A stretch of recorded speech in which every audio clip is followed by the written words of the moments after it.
Muito bem, estamos de volta falando ao vivo de Florianópolis para todo o país, nesta segunda parte da teleconferência de abertura e lançamento da terceira edição do curso básico, curso à distância de capacitação básica em Defesa Civil, promovido pela SEDEC, Secretaria Nacional de Defesa Civil, em parceria com o CEPED, o Centro de Estudos e Pesquisas sobre Desastres da Universidade Federal de Santa Catarina. A execução do curso é do Departamento de Ciências da Administração, também da Universidade Federal de Santa Catarina. Aqui no estúdio permanecem conosco agora a Maria Cristina Dantas, conteudista do curso, e o Armin Augusto Braun, representando aqui o Departamento de Minimização de Desastres da Secretaria Nacional da Defesa Civil. A ideia deste segundo bloco é nós respondermos às várias perguntas que vocês nos enviaram, comentários também, dar conta do máximo dentro do limite de tempo de que a gente dispõe aqui. Mas antes da gente passar as perguntas, a Maria Cristina queria fazer um comentário, eu deixei passar batido, com relação àqueles dados que nós apresentamos no primeiro bloco, na primeira parte do programa, Ana Maria Cristina, sobre o perfil dos alunos, né? Áureo, me chamou muito a atenção, foram dois pontos que me chamaram muito a atenção. Os colegas já até salientaram, que é com relação aos estados, né, que a gente observa aqueles estados que eles já têm um histórico de desastre, estão tendo uma participação um pouco maior. Mas me chamou a atenção foi a participação significativa da região norte, porque a gente sabe das dificuldades existentes na captação de sinais, e isso sempre é uma colocação que alguns estados, alunos, coordenadores de defesa civil da região apontam na dificuldade em acompanhar os cursos de EAD. E a gente vê que, apesar dos números parecerem pequenos, em termos gráficos eles não são, que a gente observou ali, então são bem significativos, e eu fico muito feliz com relação a isso, porque nós sabemos também que a região norte, ela tem vários desastres, não somente desastres naturais, mas desastres tecnológicos também, que são impactantes para a região. São específicos, mas são impactantes para a região. Então, eu fico muito feliz com essa participação maciça, né, dos nossos colegas agentes, coordenadores e técnicos, de uma forma geral, que estão nessas cidades dessa região. Muito bem, vamos passando para as perguntas. Eu começo com a do Edson Souza, do Maranhão. Obrigado pela sua participação, Edson. Ele disse que esteve à frente da Condec de Ariri, no Maranhão, no período de 2010 a 2012, e aproveita a oportunidade, Armin e Maria Cristina, para parabenizá-los pela oferta do curso de capacitação básica em defesa civil. O Edson diz assim, ele gostaria de abordar o crescimento desordenado das cidades sem nenhuma preocupação com a ocupação do solo.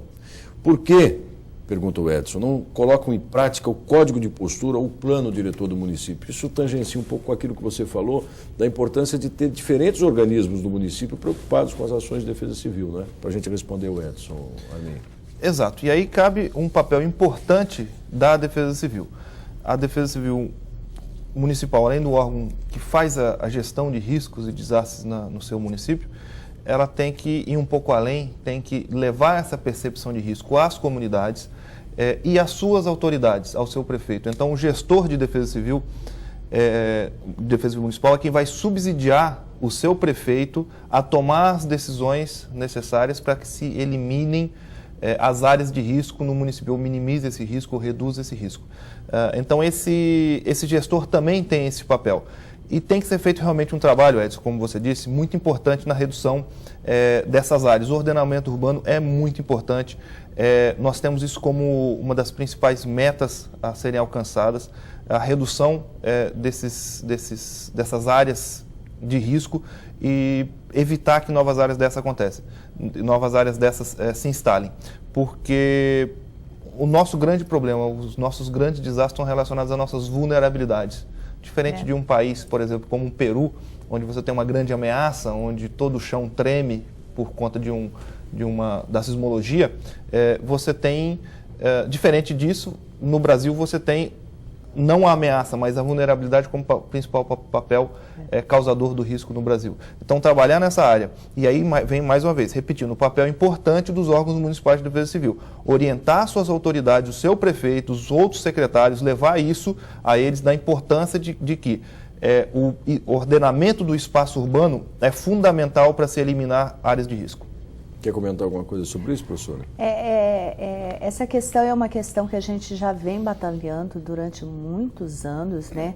É um problema sério, principalmente no nosso Brasil. Mas a gente também vê que houve um grande avanço. A própria lei 12.608, ela já começa a fazer ela começa a interagir de forma muito significativa, tanto com a política de ocupação de solo, com a política de desenvolvimento urbano, e que tratam muito dessa questão de ocupação do solo. Agora, eu concordo com ele, tudo tem que estar fundamentado com o Edson e também com o Brau.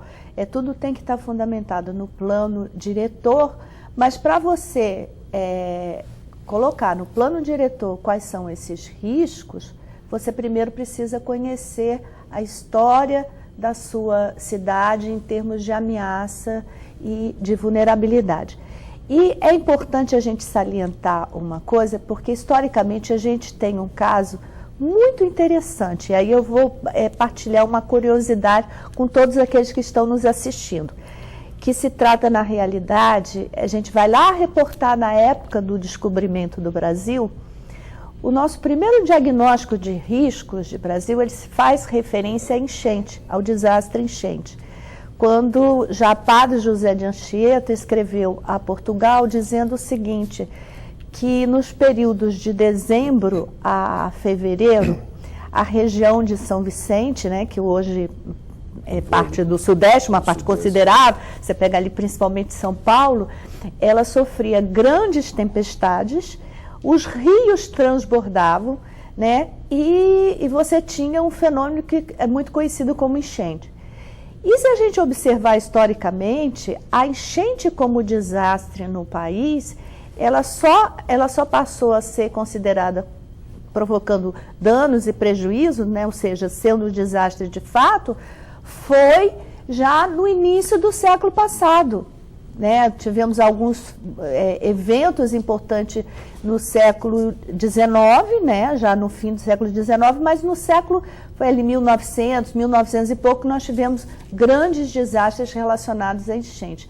Então, veja bem, o que era um risco, e aquilo que o Brau virou e falou muito claramente, você tem a ameaça, mas a vulnerabilidade naquele caso não existia, porque a região não estava ocupada. Ou as pessoas saíam naquele período. Então, a questão que o Edson apontou é extremamente importante e ela deve ser conduzida de forma muito carinhosa pela Defesa Civil local. A Solange pergunta, como é que funcionam as políticas públicas no âmbito da Defesa Civil? Como é que se estrutura a agenda de ações a partir da SEDEC nas coordenadorias estaduais e municipais? Porque você falava, é um sistema integrado, né, Armin? Quer dizer, então, a definição de políticas em nível nacional está relacionada ao trabalho da Secretaria, mas cada um tem o seu papel, né? Isso, exatamente. A Secretaria Nacional de Defesa Civil é o órgão que estabelece a doutrina através de políticas e consequentemente, através de decretos, de leis e decretos. Hoje nós temos duas leis que tratam de defesa civil, a 12.340 e a 12.608, o que é um importante avanço. Alguns anos atrás, até 2009, não tínhamos nenhuma lei, nunca se teve uma lei que tratasse disso. Hoje nós temos duas leis e decretos consequentes que regulamentam isso.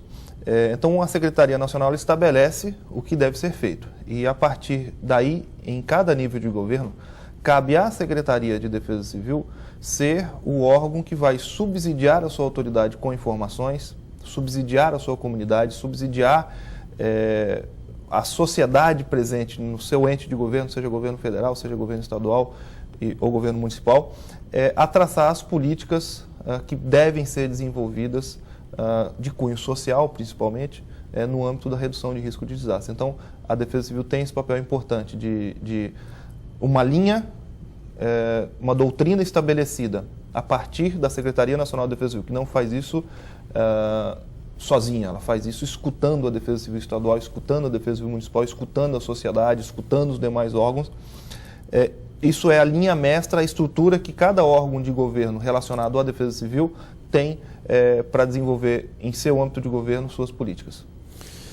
O Aníbal Gomes da Costa, de Manaus, dá parabéns aos nossos palestrantes, também aos conteudistas, enfim, e pergunta o que seria uma gestão de risco sustentável. O Aníbal quer saber. Bom, você reduzir o risco a ponto de que você consiga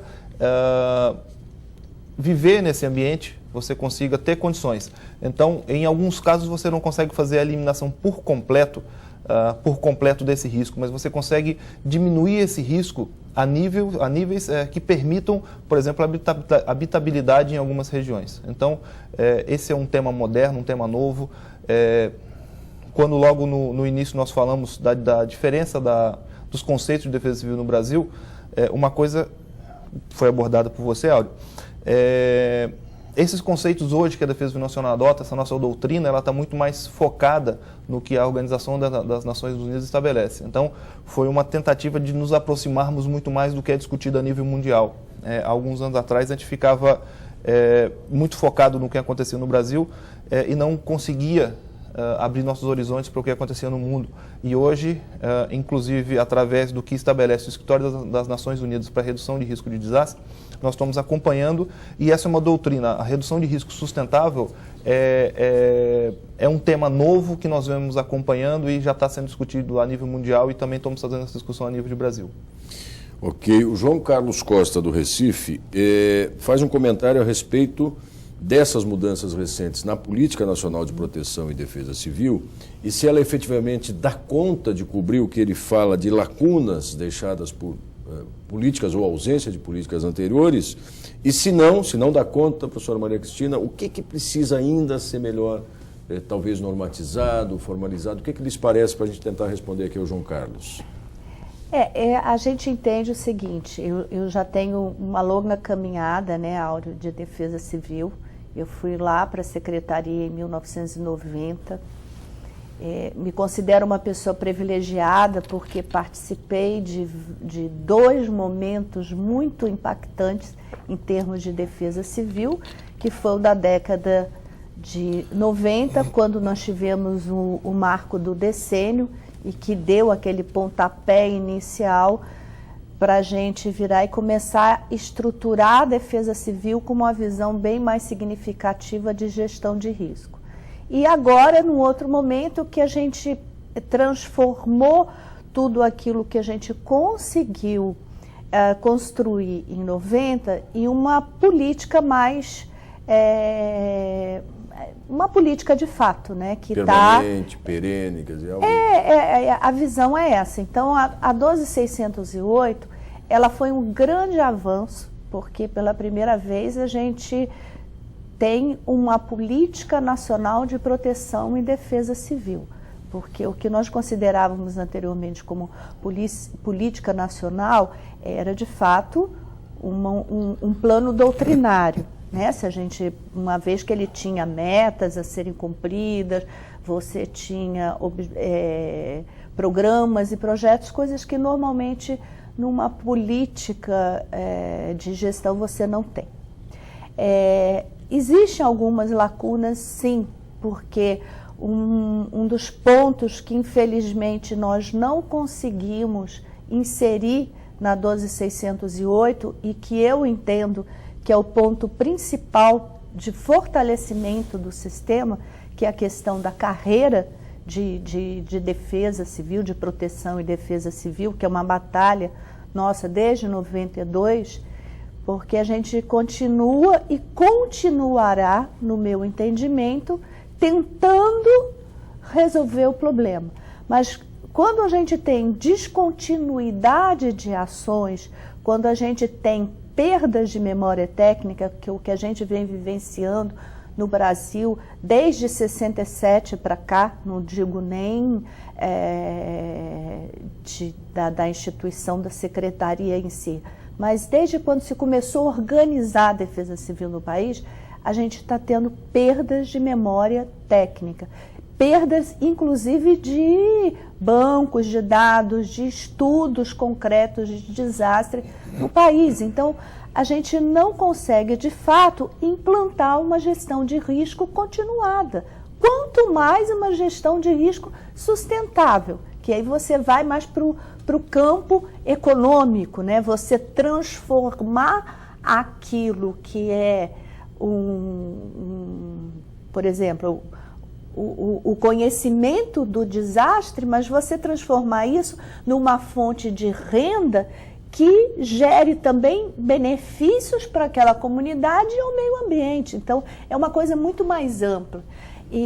Então, eu vejo assim, que infelizmente nós temos essa lacuna, foi um grande avanço, ela está começando a ser implantada, né? A gente ainda não tem a regulamentação que vai detalhar, que vai dar o detalhamento da 12608, dessa política, mas já é um grande caminho.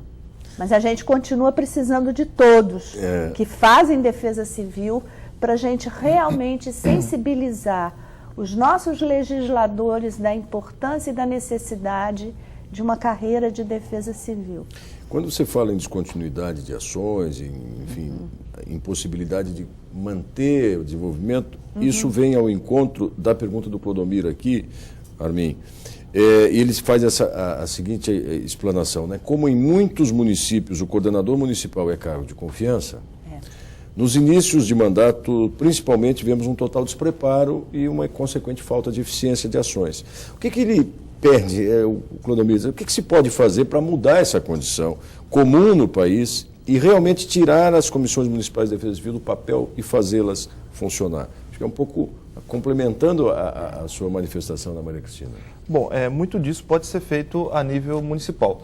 Muito se pede à Secretaria Nacional que adote alguma postura, que obrigue o órgão municipal a criar uma lei estabelecendo uma carreira de defesa civil, que se faça uma lei a nível nacional que crie uma carreira. Esse tema está em discussão já há bastante tempo, tanto esse tema da criação de uma carreira de defesa civil, quanto o tema da profissionalização da defesa civil, já é um tema que já foi continua sendo bastante debatido. No entanto, como nós somos uma federação, existem algumas restrições que você não pode, muitas vezes, obrigar o município a desenvolver determinada lei ou desenvolver alguma lei a nível federal que obrigue o município a ter, por exemplo, uma carreira de defesa civil. Não significa que esse assunto já se esgotou. Nós estamos discutindo isso, é uma discussão já permanente já há alguns anos e que vai continuar, mas o que nós podemos orientar é que os próprios municípios eles têm condições de criar e estabelecer o seu quadro de defesa civil, né? Hoje, a defesa civil já é um tema importante, a redução de riscos, a gestão de risco de desastre já é um tema muito importante que justifique uma prefeitura ter um quadro permanente de defesa civil. Isso nós temos algumas prefeituras no Brasil que têm esses quadros permanentes. Então, muitas vezes se espera uma ação do governo federal onde não é necessário. Uma ação municipal é muito importante. E aí, mais uma vez, o gestor municipal de defesa civil, os agentes municipais de defesa civil, as pessoas que trabalham no município, são as pessoas que mais podem criar essa percepção, seja na população ou seja na sua própria autoridade. Levar aos seus legisladores, às suas autoridades, ao seu prefeito, aos seus secretários, aos órgãos do judiciário, a importância de se tratar esse tema no município com responsabilidade. Se o município tem risco instalado, se no município acontece desastre, não se justifica você ter uma defesa civil que mude a cada gestão. A responsabilidade está lá, no próprio município. A responsabilidade é comum a todos nós, mas existem problemas, existem algumas questões que podem ser resolvidos a nível municipal com boa vontade das autoridades.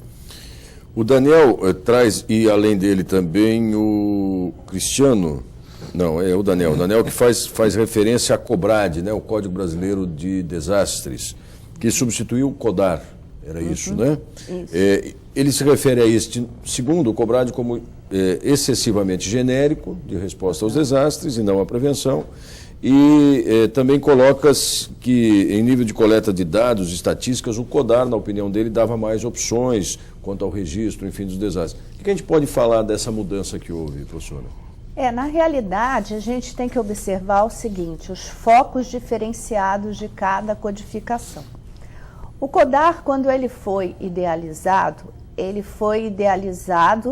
como uma classificação e uma codificação que abrangia não somente o desastre, aqueles desastres que eram prevalentes no Brasil, e se a gente for levar em consideração a desastres prevalentes, nós vamos ter aí uns 5 ou 6 no nosso país no máximo, mas ele tinha aquela visão de que do risco e da ameaça, lembrando aquilo que eu virei e coloquei no início, que, por exemplo, enchente no nosso país ficou 300 anos sendo somente uma ameaça ou, no máximo, um risco. Ele não era desastre, né? Só depois de 300 anos que passou a ser um desastre. Se a gente levar em consideração o furacão Catarina, quem, em sã consciência, no Brasil, ou até mesmo no mundo, porque foi uma coisa chocante para o mundo, imaginaria que o nosso país teria um evento, né, teria um desastre acontecendo na nossa costa marítima. Jamais. Então, pensando nisso, de que a ocupação urbana, né, o desenvolvimento desenfreado, né, as mudanças climáticas, elas podem alterar aquela realidade que nós temos hoje, foi pensado o CODAR. Então, o CODAR, a Defesa Civil, ele não foi feito especificamente pela Defesa Civil, foram consultados autoridades, especialistas no campo de meteorologia, hidrologia, né, entre outras, e foram ouvidos todos, na época, todas as áreas setoriais com a sua representatividade nos ministérios. Então, na realidade, ele foi construído, né, de uma forma técnico-científico em nível nacional. E ele era para essa visão, né, não especificamente para a decretação do desastre, mas ele foi pensado como base para um estudo de risco no país que nos permitisse planejar, né, uma gestão de risco futura. Então, foi essa a visão dele. O COBRAD, como a gente pode observar pela própria instrução normativa, ele está direcionado especificamente para o desastre na forma que se entende o desastre hoje, que não é mais aquele desastre anterior que poderia acontecer numa coisa até mais simplificada. Hoje o desastre tem que ser um desastre impactante no município, porque é dessa forma como está o conceito, né? E então são essas duas visões diferentes entre um e outro, mas eu concordo com o Daniel que nós precisamos nos preocupar também com a questão das ameaças e dos riscos que não estão pensadas no COBRAD, porque senão gera até uma contradição na própria condução da secretaria, uma vez que o foco hoje é gestão de risco. E a gente observa ali, única e especificamente, uma visão do desastre. Vamos a mais 3 perguntas aqui, quer dizer, na verdade são 3 participantes, o Rony, o Márcio e o Aderson, que fazem referência, Armin, à participação ou à atuação das defesas civis em quaisquer das esferas junto às escolas. Quais ações práticas, treinamentos podem ser realizados em nível de ações educativas?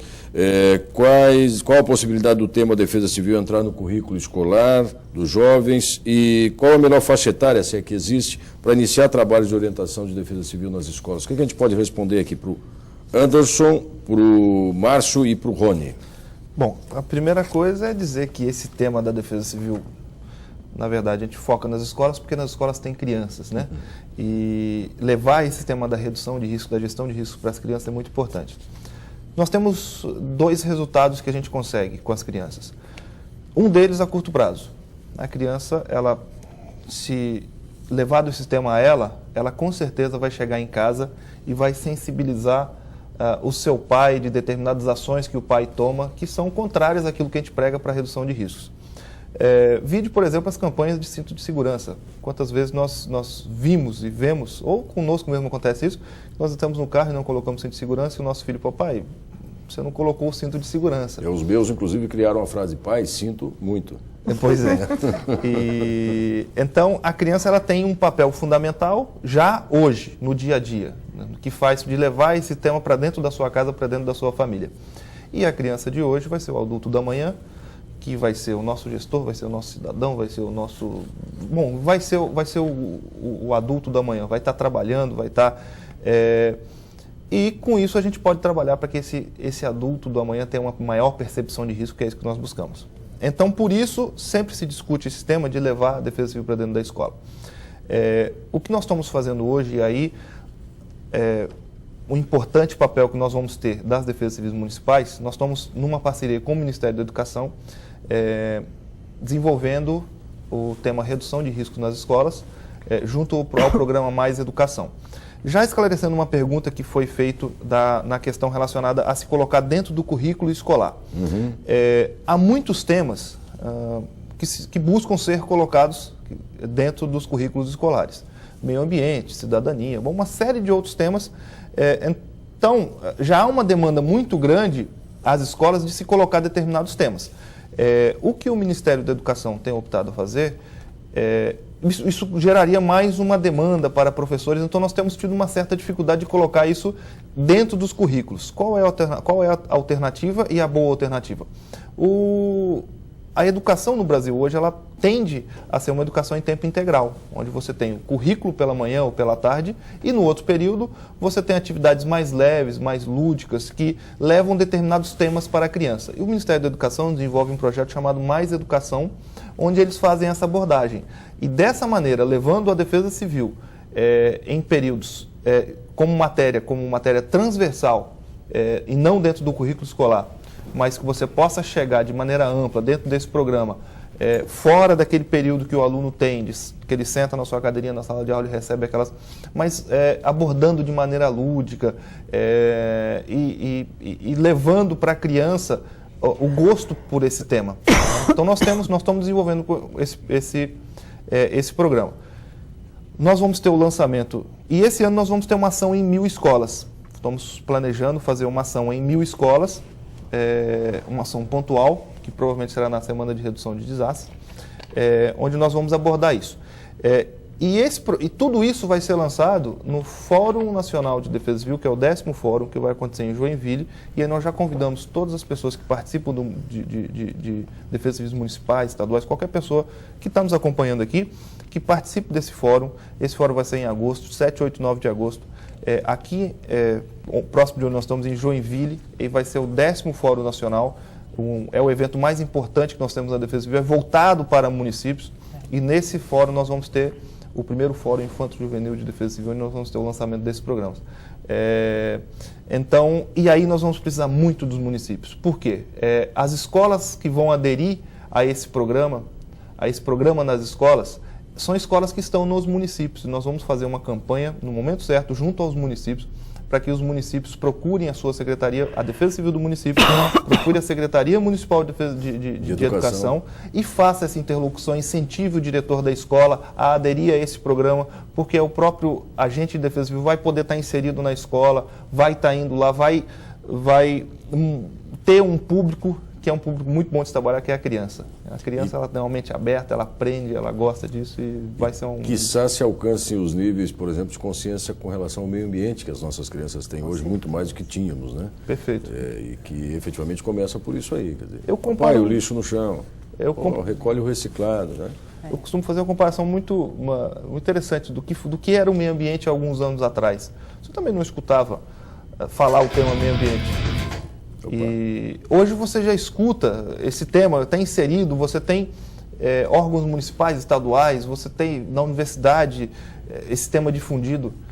Nós temos que trabalhar bem para que a nossa defesa civil, a proteção civil, tenha o mesmo desenvolvimento que teve o tema do meio ambiente. Porque nós trabalhamos com preservação de vidas e isso é muito importante. Olha só, é uma participação de Tijucas aqui, de Santa Catarina, próximo a Florianópolis, parabenizando a todos pela iniciativa e perguntando quais são os trâmites legais necessários para implantar a Coordenadoria Municipal de Proteção e Defesa Civil. Está no conteúdo dessa terceira edição, Maria Cristina? Está no conteúdo dessa terceira edição. Normalmente a formalização você parte de um decreto ou de uma lei, isso depende do que seja decidido. Como existe hoje uma lei, né, em nível federal, a maior parte dos municípios também estão buscando transformar a sua defesa civil municipal dentro dessa questão de uma lei. Mas o que é normal é essa formalização ser feita por um decreto. Nós temos modelos no site da Defesa Civil Nacional, que é www.defesacivil.gov.br. É possível a gente acessar modelos nesse sentido para formalização, mas nós estamos lançando pretendemos aí até o fim do ano, de um manual de orientação aos órgãos municipais, onde que nós teremos, além de modelos de formalização, modelos também de planos preventivos, plano de contingência, planos anuais de como a Defesa Civil pode trabalhar, que daria uma orientação até melhor para todos. Mas no material do curso está tudo referido, né, professor? No material do curso está tudo referido, né? Ok, mais 3 questõezinhas bem pontuais que o Marco Miller passa para a gente aqui. Por que não se chama Comissão Municipal e Coordenadoria Municipal? Qual é a diferença? É só semântica, Maria Cristina? Não, não é só semântica, né? Vai muito mais além. Na realidade, se nós lembrarmos a 895, que foi um decreto lá da década de 90, ele, criando o Sistema Nacional, ele até aquela data se apregoava às comissões nacionais. Uma vez que já era histórico no Brasil você ter essa questão. A partir de então, a gente começou a discutir internamente e junto com os estados e municípios da melhor forma de se organizar as defesas civis em todo o território nacional.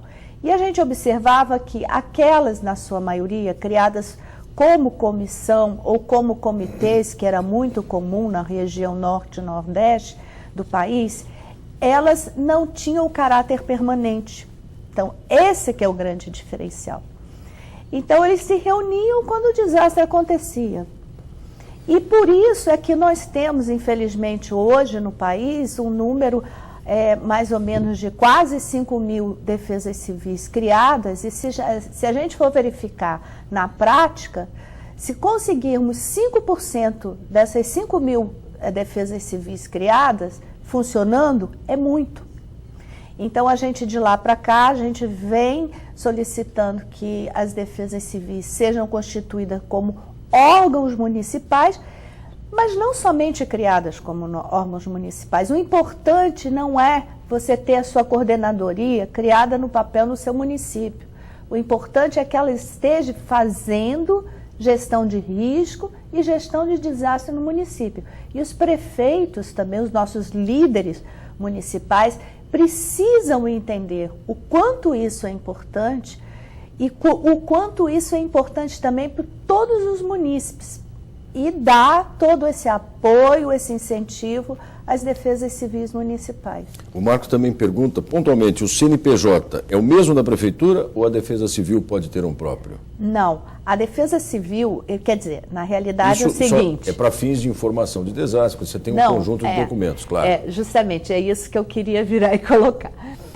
Na realidade, o cartão de pagamentos, que a gente entende que essa pergunta esteja direcionada com relação a isso, ele faz uma exigência, né, para a gente poder utilizar o cartão de pagamento de defesa civil, que é um cartãozinho, foi um programa que foi lançado pela Defesa Civil já tem algum tempo e já vem sendo utilizado desde o ano passado para cá de uma forma muito gratificante. Os resultados estão sendo muito positivos, principalmente pela transparência e pela celeridade das ações. Então, ele é um recurso de resposta ao desastre. E numa das exigências desse cartão é de que se tenha o CNPJ, mas é o CNPJ exclusivo para a Defesa Civil. Isso seja em nível municipal ou seja em nível federal. E na abertura, né, desse crédito, é importante que se faça esse CNPJ e se encaminhe isso ao Banco do Brasil para se conseguir esse cartão antes do desastre acontecer, porque a celeridade vai ser muito maior ainda. Sim, claro, sim, a questão do CNPJ, complementando o que a Cristina disse, é uma maneira que nós buscamos para que seja fortalecida a Defesa Civil. Então, a partir do momento que a Defesa Civil Nacional cobra que o município tenha um CNPJ específico para a Defesa Civil, você, de alguma maneira, está forçando o município, o prefeito municipal, a que ele crie um CNPJ na Defesa Civil, que ele comece a enxergar a Defesa Civil de maneira diferente e que a Defesa Civil possa ser aquele órgão que venha a ser o gestor desse recurso no momento da emergência. O cartão, como a Cristina falou, é um recurso para socorro e assistência. O município faz o cartão, cria o CNPJ, faz o seu cartão, cria a sua conta do Banco do Brasil. Essa conta ela fica vazia e quando acontece um desastre, ele está apto a receber recurso do governo federal, caso ele tenha uma demanda importante para atender a sua população. Esse recurso é rapidamente depositado na conta do município e o gestor de Defesa Civil do município tem um dinheiro para comprar cesta básica, para alugar uma máquina para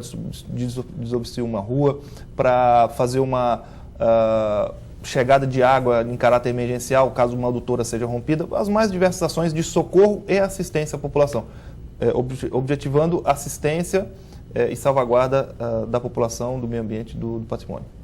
Muito bem, o pessoal normalmente diz, burocracia. Isso não tem nada de burocracia. Não, pelo contrário, muito rápido e transparente.